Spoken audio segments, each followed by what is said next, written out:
All right, what's up, everybody, and welcome to Let's Talk Jen. I am so excited. I have my sister here with me, and she's going to be sharing her testimony. But I kind of want to do an introduction, into what this show is all about. I know last week y'all got to know me and my testimony, but this show is a platform where everybody can share their testimony, whether you have a business, whether you are a leader in your ministry, in your church, or if you're a leader in your city altogether. Whatever you are, there is no, I don't pick certain people that I want on my show. I want everybody to participate because everybody has a story. Everybody has a testimony. Everybody has something to say that is going to potentially help somebody else or even save a life. And that's what it's all about. So just because you're not in the church, you still have a ministry. You still have things that you're supposed to do, what you were created for. So this show is going to help with that. It's going to help you feel, to those of you that are out there who feel like you're alone, you're not alone in the struggles that you go through. So hearing somebody else's story and finding someone that you can connect to, even though that they're not there with you physically, it makes it so much easier. Makes life so much easier. So welcome to the show. Thank y'all for supporting. Thank you for being a part of this movement. It is something very different. This show was given to me by God, so I'm going to do exactly what I need to do in his name. Amen. Amen. So, all right. So, shout out to all of the sponsors. You guys got to see a little bit, a couple of those sponsors, and you'll get to see some more sponsors on our break. But shout out to them. I appreciate all of your support, all of your love. If you want to be a sponsor, if you want your products, your logo, your business on this show, because it is going to go national. Mm-hmm. Right. If you want people to come to you with your products and services, hit me up. I got you. All right. So now that we got all of that out of the way, my beautiful sister here, Renarta Mack, is here with us talking to Let's Talk Jen. And she has an amazing story, y'all. Like I love her. She's stronger than she knows. She has helped me through so many different things in this new journey since I've been in the Denton area. So what better way to start this season out with someone who has an amazing testimony. I mean, it is, listen, I hope y'all got time. I hope y'all got your popcorn because it's going down. Oh, Lord. So, yes, Miss Mack, let the people know who you are, ma'am. My name's Renata. No, my name's Renarta Mack. Hey, people. I'm Renata Mack. I'm originally from North Carolina. Mm-hmm. And I'm in Texas. Yeah, that's a big leap. Woo. Yeah, I moved here to Texas on a word. Mm-hmm. You know, the Lord told me to move, and I moved here, and you know. Here I am. Here you are. So, okay, let's start with that because that is something that most people, you don't hear people talking about how they would move all the way across the country to do something that you've never done. So, tell us your testimony about how you came to Denton. Well, I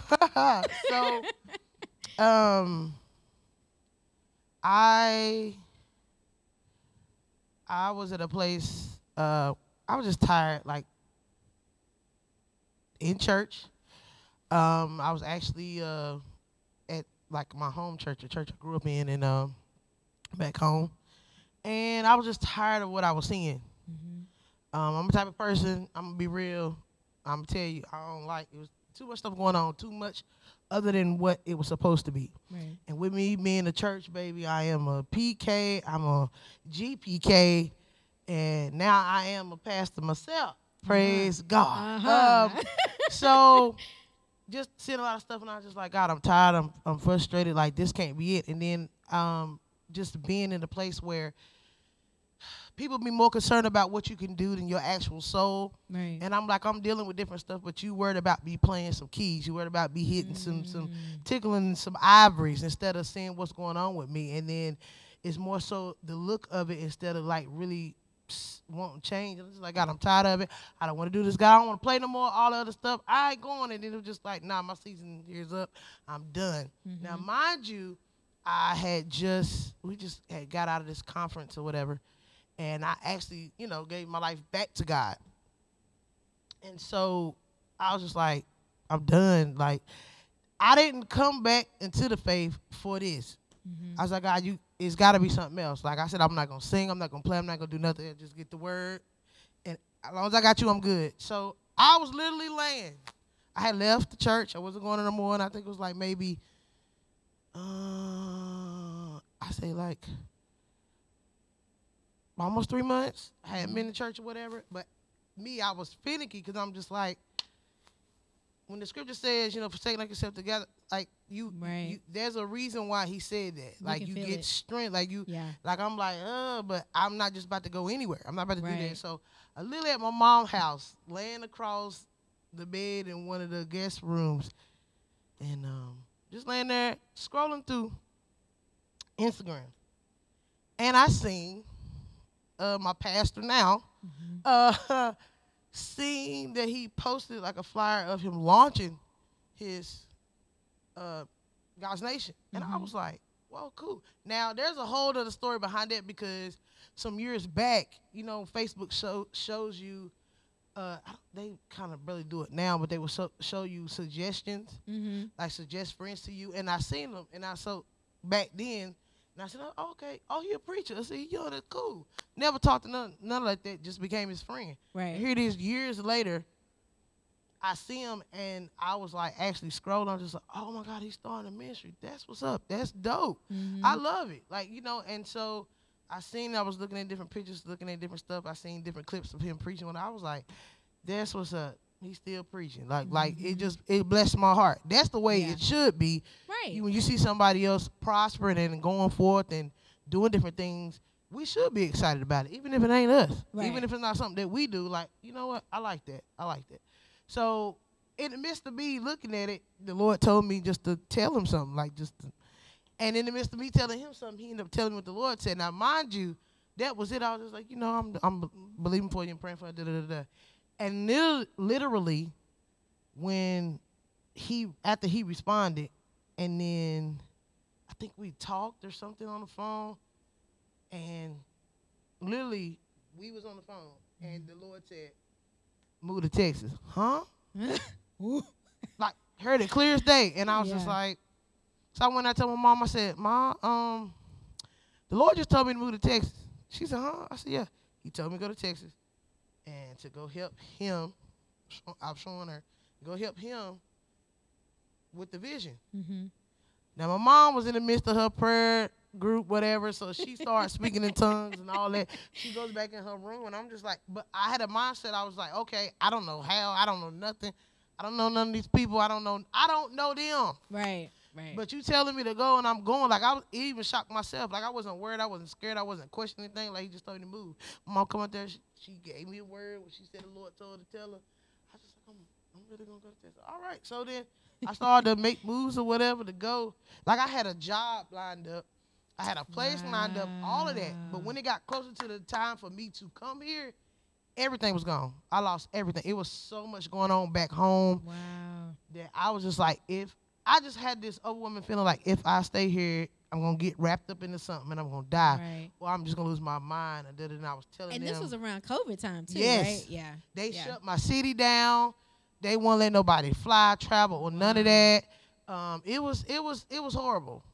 It was horrible. And then it was just like, I'm not going to be able to go. Like, everything was in the way. Like, I was just, and to the point where I was just like, maybe I didn't hear from them. No, I know I heard you. Yeah. If I had never been clear about hearing anything, I was clear about that. I know you told me to move there, so I don't know how, I don't know when, but I know I'm going.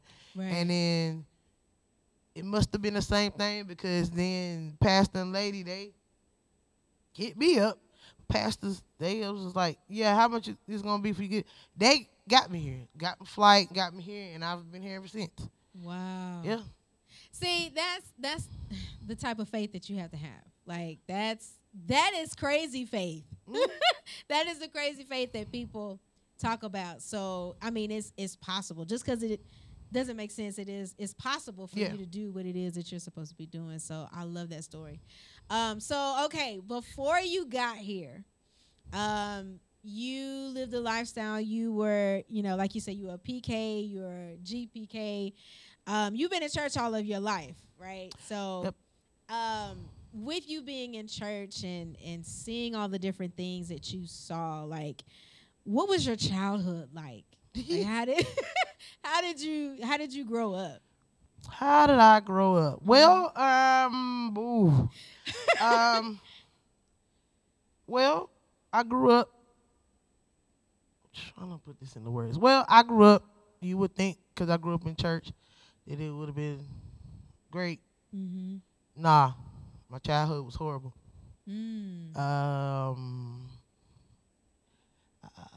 Like, where do I start at? Well, might as well just go ahead and go in. Just dive in. You know so at the age of 2 years old, my mom, she was married at the time. Mm-hmm. She married my stepfather at that time. I think when I was like 6 months. Mm-hmm. And at the age, like even before then, he started molesting me. Oh. And I think it lasted up until right before they got a divorce. Oh. And they got a divorce when I was around 6 or 7. Wow. Yeah, so I was getting molested, raped, touched, whatever, by him. Then that happened, and then around about 7 or 8, mm-hmm. started getting molested by babysitter's son, mm-hmm. who they supposed to be like family, and ended up getting raped and beat, and like it was bad. Like I got beat in my face and hands, and things got broken and all that stuff. Jeez. Then now this is all happening within your household or wherever you were. I was with my mom. Wow. Mm-hmm. And I didn't find out 2 years later, like in my 20s, that she knew that I was being touched, but she didn't do nothing about it. Yeah. Oh my God. Yeah. So that was going on. Mm-hmm. And I say around this time, my mama kind of like got out of church, because my mom was a minister in church. She kind of got out of church, and then just about like for some years, every guy that she dated, and my mama dated a lot of men. Like I used to hate for her to tell her testimony. Oh, she free, but when she would tell her testimony about how she was a hoe and all this other stuff, I just like, God, please don't tell the story no more. But like she was like, my mom dated a lot of men, and I would say like maybe over 50 men. Wow. Out of the 50 men, 2 or 3 didn't touch me. Oh my God! Wait. Okay, so you're saying out of all the men that she dated, only 3 did not touch you. Mm-hmm. Oh. And when I mean touch, I don't mean like touch. I mean penetrate. Oh my God! Mm-hmm. And she knew. Oh wow! Mm-hmm. Wow! So how have you been able to cope with that? Like, has anybody ever heard, or has this is my first time even my grandmother knew that something was going on, and she actually told my mom when I was staying with them one weekend. This was like the earlier when stuff was happening. Right. That she went to go put me in the tub, and the way I was acting, she told my mom. Oh, wow. And my grandmother was trying to get me then. My grandmother wanted me, and knowing later on that that's the reason why she was wanting me, because so much stuff was going on, and that was the way for her to protect me. Right. But she would tell my mom didn't believe it. She didn't believe it. She didn't do nothing about it. Wow. Just basically just said, no, you can't have my girl, you can't have my daughter. No. Yeah. So yeah. So your grandmother literally pulled you out of that, and did you stay with your grandmother after that? I lived with my grandparents for a little while. Mm-hmm. And then it was one of those things where, no, where like, you got to go with your mom. Mm-hmm. It's your mother and all that. I don't want to go. Yeah. Like, I don't want to. Like, I'm with my parents. I'm where I want to be at. But, right. I mean, I get it now. Yeah. But at that time, no. Like, you want to send me to a place of torment. I don't want. Like, I hated my mother. Like, I hated her. I felt like she should have known. And she should have did something and all this other stuff. And then me and her didn't have a relationship. And then you thinking that what I'm doing is against you, my mama thought, because the different choices that I've made, the choice of lifestyle that I chose to be in, like through all that stuff. Like I didn't just get raped by men. I got raped by a woman too. Oh my God.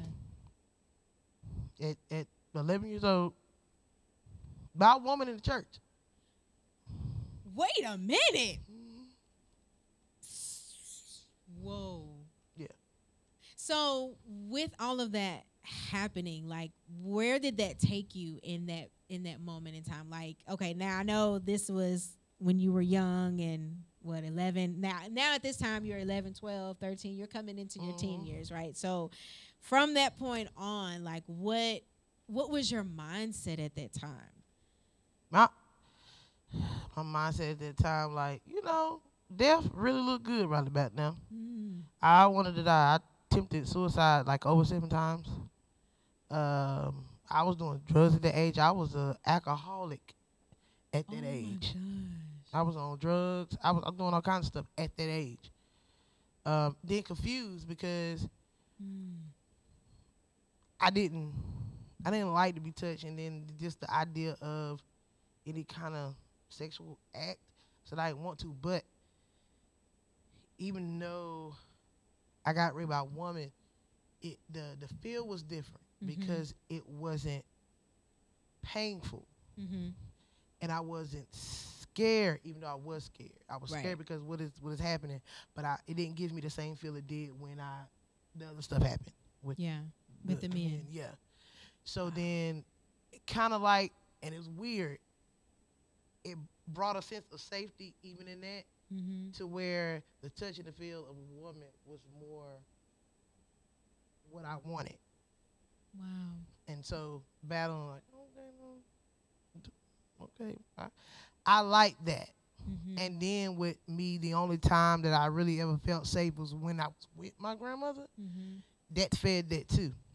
So it's just like, I liked it. I like the touch of a woman. I like the feel. I like how I feel when I'm around a woman. Then, so I'm here and I'm like, do I want to be with a guy? No. Even though I would like date guys and all this other stuff.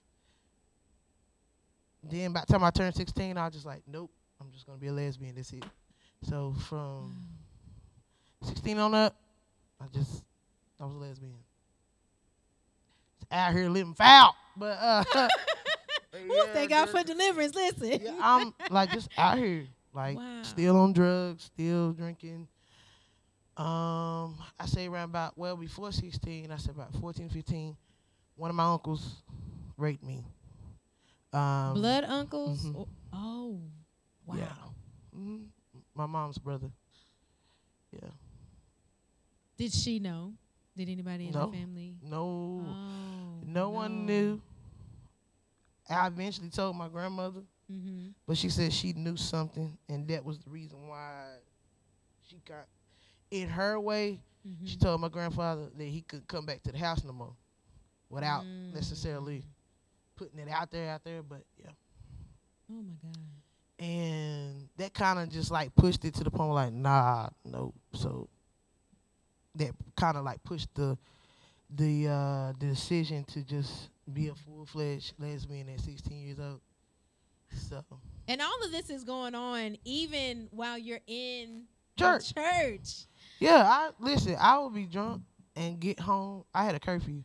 I had to be in the house. Now I'm a teenager. I'm in high school. I had a curfew. My grandfather's a bishop. Come in, he was like, got to be at Sunday school. Didn't do it to none of my siblings or my other cousins, something like that. Just I know you still hangover. I ain't had no sleep. Stuff still in my system. You make sure that you up. You leaving with me to go to Sunday school. I'm like, I don't want to go. No, just I don't want to go. But I appreciate it because if I wasn't going at all, if I wouldn't have had nobody to be like, even in all that mess, you still going. Right. You still need God. Because at that time, I hated God. What? Then I really hated him because at 17, my grandmother passed away. And that, like, I felt like he took my whole heart out. Like, the one thing that was constant, the one bit of love that I ever felt, you took her. And I told him, I hate you. If I die, I go to hell right there, I don't care. I had so much hate in my heart for God. Listen, I keep telling people this. Boy, if you knew me then. You see me now, but like, yeah, I hated him. I was just like, oh, I don't care. If you kill me, I go to hell and burn for eternity, I go. Yeah. If you basically just killed, you can't love me, you going to take her away from me. Yeah. But I like to think that I probably wouldn't have never seen him if he didn't. Wow. Woo. And on that note, we are going to take a break. We're going to hear from the rest of our sponsors. Y'all check this video out right here.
Y'all, so welcome back. Listen, this story right here, gee whiz, I'm over here kind of like, huh? So okay, so your grandmother at this moment, your grandmother has passed. You're going through this like rebellion stage. Now, I feel like everybody goes through that in one point or another in their lives, and you really have shown how you've made it over, how you've crossed over and got through that. Tell us a little bit about, after your grandmother passed, like what mindset, what were you thinking, how were you living at that moment? How did you even feel about church at that point? Oh nah, I ain't go to nobody's church. I don't want to see. But the thing about it is, there was a moment where I didn't go at all, and then I didn't feel right, and then I started to play. I always wanted to play the piano. Yeah. So was music kind of like your exit? I would just say it was just a passion. I always I come from a bloodline of singers. Like I say it like this: my mom's side is where my singing ability, of course, is from God, but that's where all the singers at my mom's side. Right. The musician side is on my dad's side. And that's a whole nother story too. But it's from my dad's side. All the musicians, guitar, drums, whatever. My brother, he plays the drums. And we got the same mom, but yeah. So music has always been a passion. I don't know. My mom used to sing. My mom's a professional singer, so that's kind of where that kind of love for it came from. So it's always been a passion. I was like, I want to play the piano. I was just like, I would teach myself, because a female musician, most people don't take female musicians seriously. That's why you don't see that many of them. So it was like one of those things where, coming from where I was from, it was just like, okay, you want to play. I had to teach myself. So the Lord like really gave me the ability to play. I really wanted it, and He gave me the ability to play. So that's where it come from. But music was a way that I, escaped.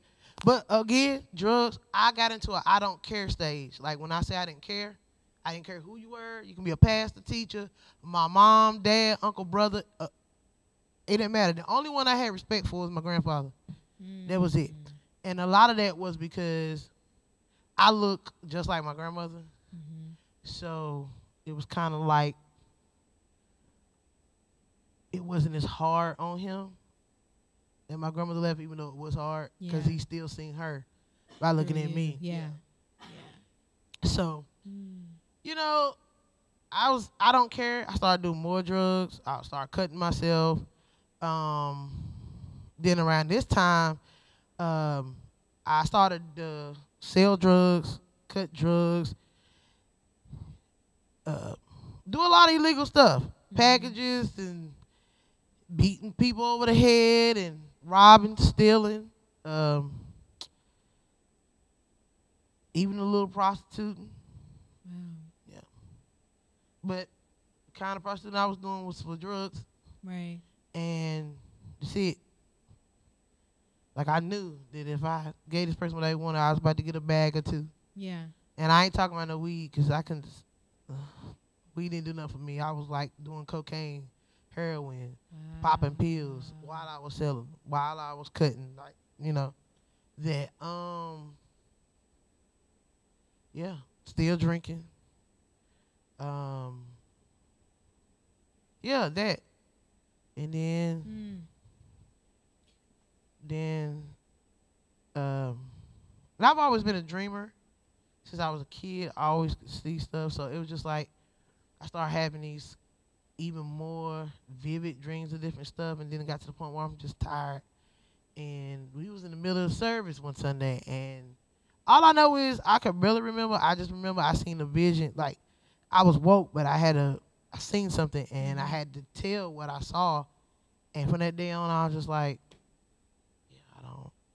that experience that I had, I want that. I want to keep having that experience. But then, of course, I went back. I didn't want to be school. I used to leave school to go get high and come back. I used to leave school, go get drugs, come back. Like my life, I literally can think of different moments where I know I overdosed and didn't die.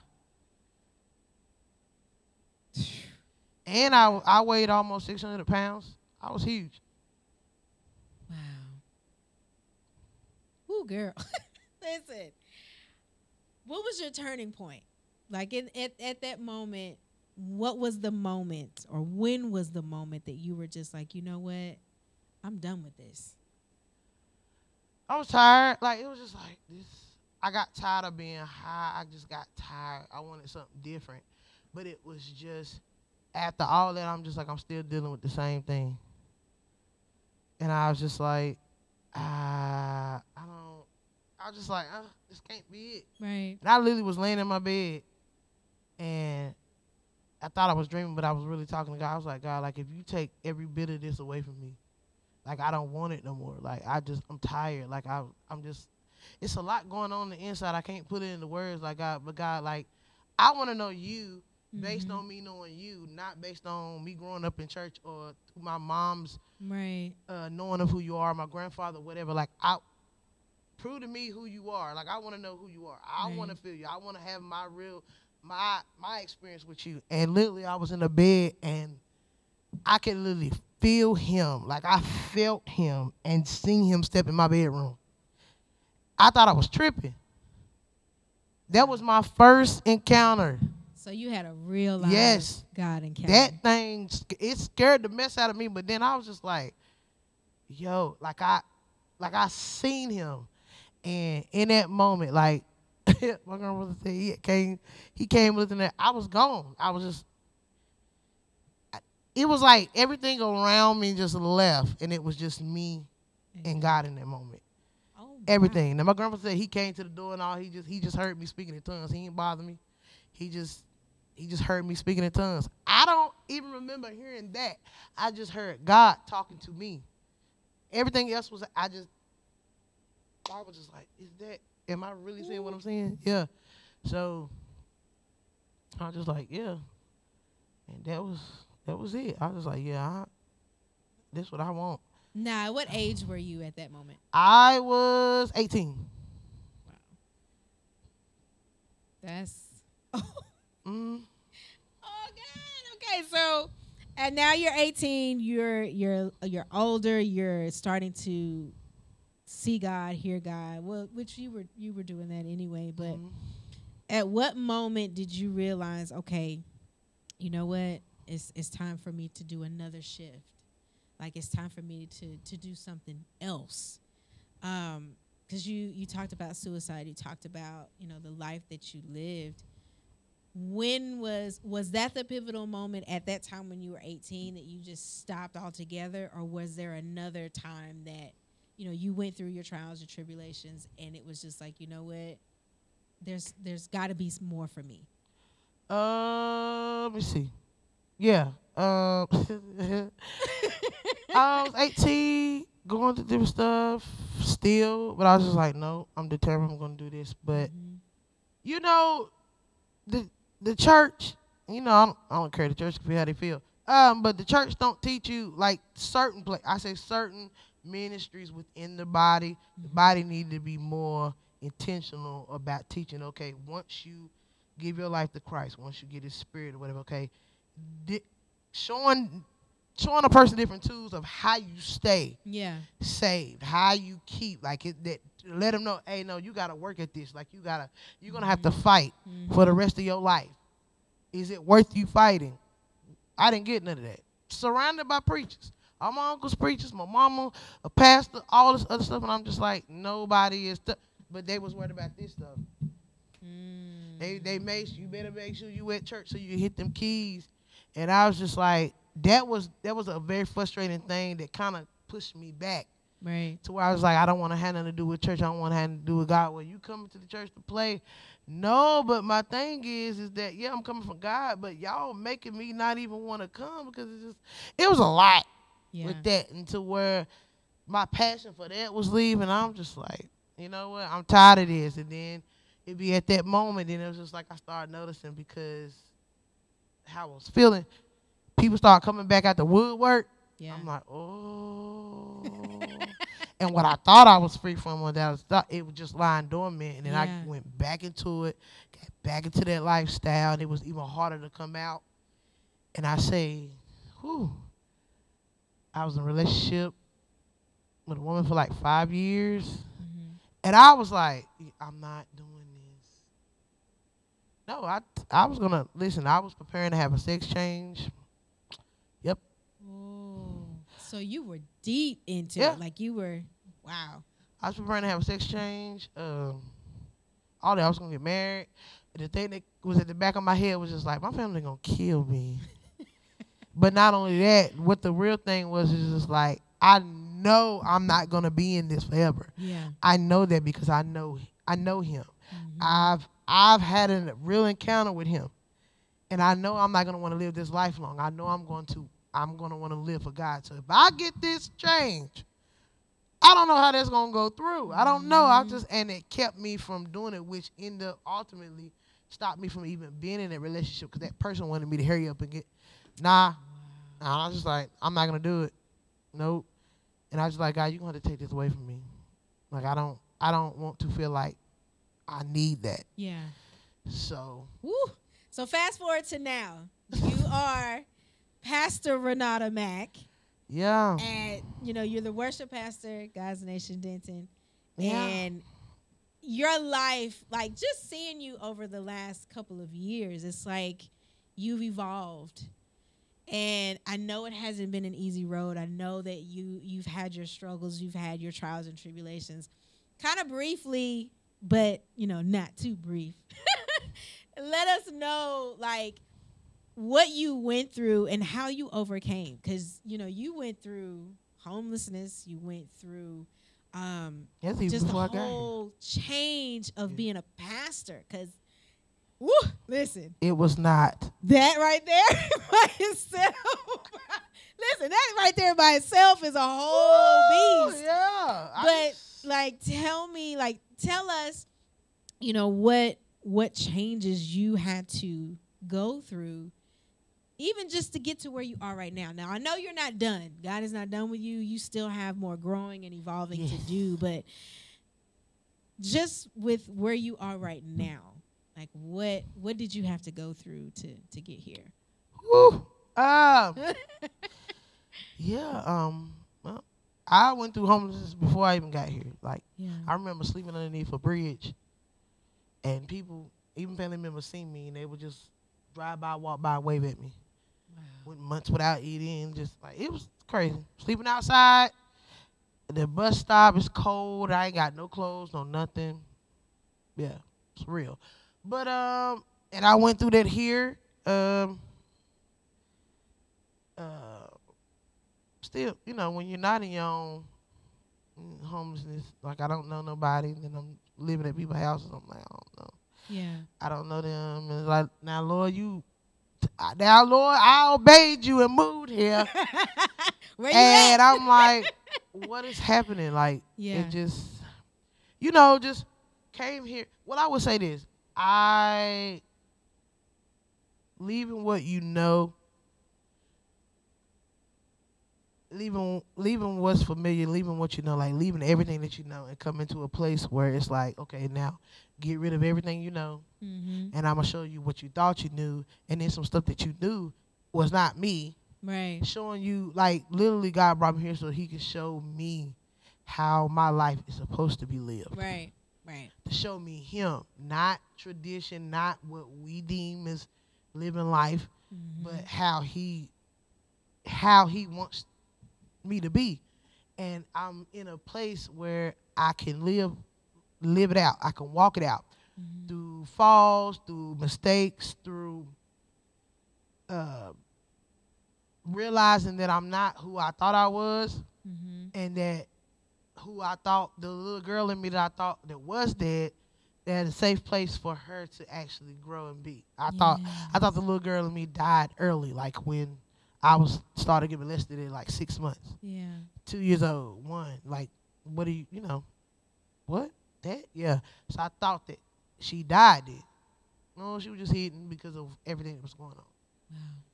So to be at a place where everything is getting healed, the little girl's getting healed, the teenager is getting healed, the woman I'm supposed to be, I'm becoming, and I'm in a safe place to where what I don't know, I'm learning, and I'm not judged on what I don't know, or I'm not beat over the head, or I'm not, pushed to a place where, or no one is telling me that I can't be what he's calling me to be. Now, granted, this whole pastor thing, I didn't ask for that. I didn't even know that was gonna happen because I told the Lord, yeah, God, I'm not playing, I'm not singing, I'm not doing nothing. I just want the word. I help him, but it's gonna be based on how I want to help him. Yeah. I'm just gonna be honest. So for me to even be the worship pastor at God's Nation, at my church, that's not, no.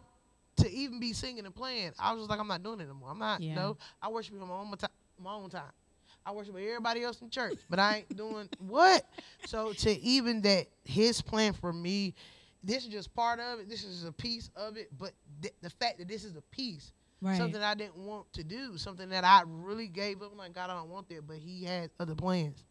And for me to go through it, like it's been rocky. And even some things kind of looked like it was the same, but it wasn't. Like, I still having moments of homelessness, still having moments where losing my job, this and that. Okay, Lord, like, why is this like that? I'm changing, I'm doing this, and I'm like something, and just one of those things where it's not the same, it looks the same, Right. but it's working itself out. It's working some things out of me. Like, it brought me to pivotal points where I had to face myself. I had to face Renarta. I had to deal with some things that still need to be dealt with that I wasn't dealing with. Some still wounded places, some mentally, emotionally, even spiritually, some things I had to let go that I thought that I was over. I thought I forgave that person. I thought I dealt with that. I didn't even know some things was where they were, or I felt this way about different stuff. And then to see that I was willing to deal with it, and now I'm at this point. Right. And the fact that I'm at this point, and not just like the physical outside, because even that, like, what? just to see the woman I'm becoming. Yeah, I embrace Renata because I ain't like my name either. Yeah. And he changed that. He was like, no, your name is Renata. Because I was going by Nada. Mm-hmm. But then he gave me a whole revelation about that. And it was like, no, this is who I call you. This is who you are. And embracing that. Yeah. Embracing who God sees me as. And like, even to be right here at this point, to even give my testimony that I've never talked to anybody about ever. I've talked to certain people about beaten pieces, but not really going into the full measure of it. So, and to be at this point where a lot of places in me are healed. I'm free from a lot of things and still being freed and still being healed. And the wholeness, like to have a whole woman, like to say I'm a woman that's becoming whole, that's becoming healed, and like things that's supposed to be the way it's supposed to be mentally, emotionally, like it's becoming. Like all my life, up until the past 3 years, I had been surviving, and God brought me to a place where I'm actually living life. And it is a major difference. Yeah. Like that's all I could do was survive. Like I literally fighting for my life. Even when I wanted to give up my life, I was still fighting for my life. Like I was fighting to be alive. I was fighting myself, fighting hurt, pain, so much. Like low self-esteem, depression. Like I stayed depressed. Yeah. But people have different coping mechanisms. Mine was drugs. Mine was fighting. Yeah, mine was cutting myself, drinking, because sex really wasn't a thing for me, but just the companionship of it. Right. Like I didn't want to be alone. I didn't want to be by myself. So sometimes I would just indulge in different things just so I wouldn't be alone. Yeah. Woo. Well, we thank God for deliverance. That's why I'm always stepping into the joy of the Lord. Into the joy of the Lord. Lord. Listen, I didn't smile. I didn't hug. Like I loved people. Like I loved people, but it was just, if I ain't know you, I ain't know you. You ain't getting nothing from me. Now it's like I wasn't hugging. I wasn't doing none of that.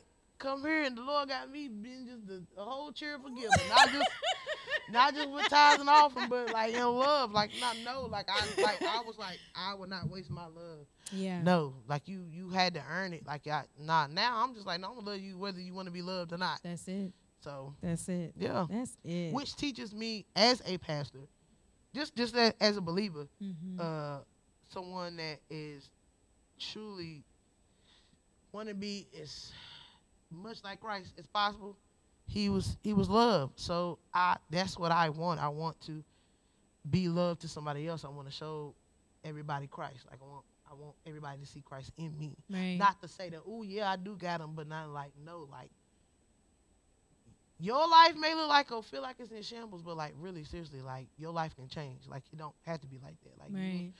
It's you got to be intentional about it. And that's what I be. Hey. Yeah. So. Yeah. Okay, so before we go, I want the people to know, like, what is the thing that you would tell somebody that went through something similar or went through even the exact same thing that you went through in your life? How would you encourage them in the place that you are right now? First thing I would tell them is to breathe. Oh, that's good. To breathe. Because once you start breathing, the tears will fall. You feel that because you ain't had a moment to breathe. And you're not what you went through. You're not what happened to you. You're not even the decision that you made. That's not you. You don't have to hang it over your head. You don't have to beat yourself with it. And you can be free. Yeah. You can be. Like, you can be. Don't let yourself tell you. Don't let nobody else tell you. Even while you're in it, you can be free. You won't do that forever. You really want to, you start seeing yourself make change. Like, everything begins to be sick and tired. Like, you can be sick of something but not really tired, so you keep doing it.